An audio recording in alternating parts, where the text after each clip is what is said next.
today's edition, we are going to be looking at a topic that has to do with the perception of Nigeria in the international business community. And this morning, I'm being joined by our international correspondent and the person of amazing Grace Ajayi, who joins us live from Moscow, Russia. It's good to have you join us this morning, amazing Grace. How are you? Good to have you too. Actually, I transitioned from Moscow late last night, and I'm currently in Saransk. Oh, really? That's another place totally in Russia. Great. So it's like going from Abuja to Lagos. I understand, Yes. yeah. So tell me, really, before we get into Yes. this, So, before we get into all of but this. of course, yes, it's a beautiful place as well.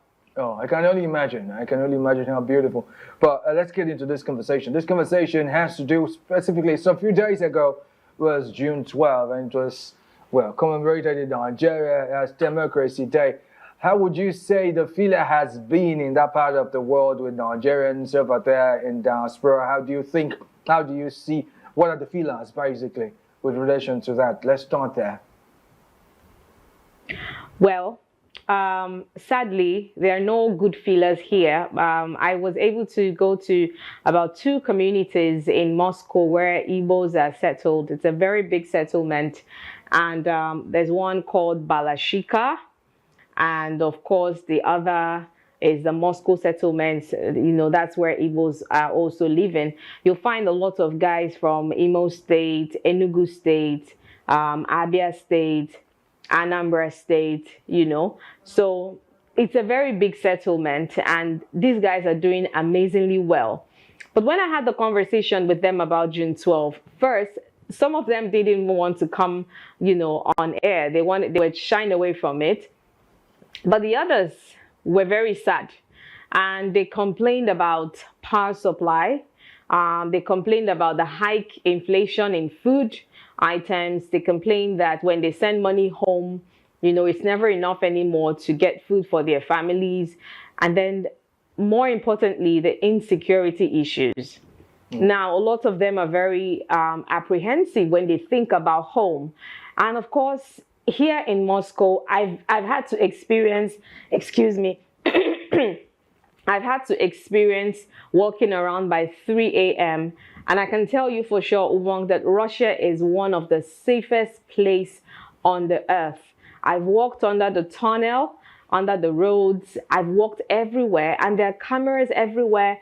There are security agents everywhere. It's very amazing how you just walk around 3 a.m., 4 a.m., nobody's harassing you. There's no issue like kidnapping. You just go about your business. Nobody really, in Nigeria, we say nobody send you, right? So that's what it is. So the insecurity, it's something that really bothers them.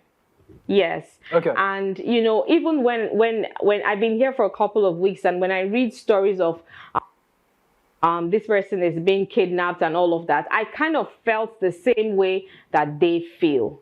So it's not good feelers here. They talked about the change in the national anthem. They talked about a whole lot of issues, and generally they are not happy. Sad development, really sad development. Thank you for that update. But let's talk a little about Nigeria's, Nigeria, how the foreign community sees Nigeria, the reference to the fact that there was this case of the BRICS versus the BRICS, the fact that Nigeria was not at the particular summit that was held in Russia, and somehow a lot of stories coming out of that. And really, let's talk about that very quickly. Nigeria is not part of that whole bloc, which of course has Brazil involved in that. There's Brazil, there's Russia, there's India, there's China, and there's South Africa. And if Nigeria was a functional part of that, we would have made it BRICS, B-R-I-N-C-S, but Nigeria isn't. Let's talk about how will that affect Nigeria economically? Great. So yesterday I was having a conversation with a Russian, and he said to me that because someone, a white lady, wanted to take a picture with me, and she was so enthused, my color and everything. She said, please, can we take a picture? And I said yes. And then the Russian guy said to me, you don't have to blame them, because they've never seen, some people here have not seen blacks in a very long while. But because of the introduction of BRICS, I guess we'll begin to see more of Africans here. These were exactly his words. And the Russia-Africa dialogue that happened in the last conference, it's something that if Nigeria would key into, it would elaborate our economical power and, put some more power on our currency. This is a conversation that the Nigerian government is actually shying away from. Well, the Honorable Minister of Foreign Affairs had said that they were considering, joining BRICS, but why are they sitting on as the observer for now? They're just sitting on the sidewalk and just observing, when a country like South Africa have decided and they're taking it over, and of course they've joined it. So why is Nigeria delaying? But there's a conversation that it's probably, there are reports that it's probably the West has a hold, or because of the kind of hold that the West may have on Nigeria, that's probably why Nigeria is hesitating at the moment in joining BRICS. But overall, I can tell you, if we join BRICS and it becomes BRICS, it's going to be a very big breakout for Nigeria. It's going to help the Southeast region. Businesses would come in, investors will come in, and you need to see the amount of infrastructure that Putin has put in this place. It's amazing, Obong, that people have to go on a bus free of charge. It's free of charge. And then, how patriotic Russians are? They just swipe their card, because it's voluntary payment. So they swipe their card on the payment portal in the bus. And that's like supporting the government with just 57 rubles. You go on the metro, under the ground. That's where most of my transportation has been, because when I have to go to the Igbo settlement, I have to go under the ground, several meters under the ground. It's just 57 rubles. And that 57 rubles takes you on a distance between Enugu and Aba, and I'm not kidding you, it's that far. So that's the kind of infrastructure that has come, and Putin has made sure that his people have.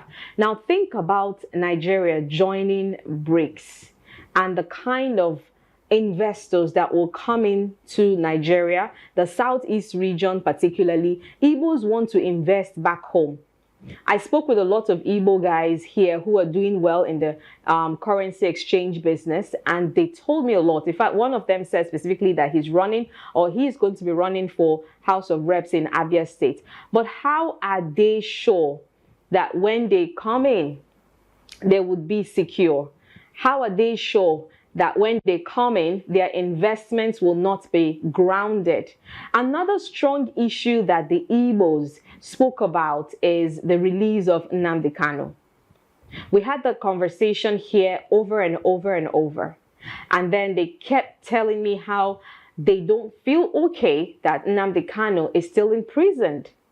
So it's something that I think, looking beyond the West, there's serious business in Europe, and it's somewhere that Nigeria is not looking into. And I can tell you that because the Western media have somehow demonized Russia, it gives people, in fact, I know how many people said to me, oh, be safe because I'm in Russia.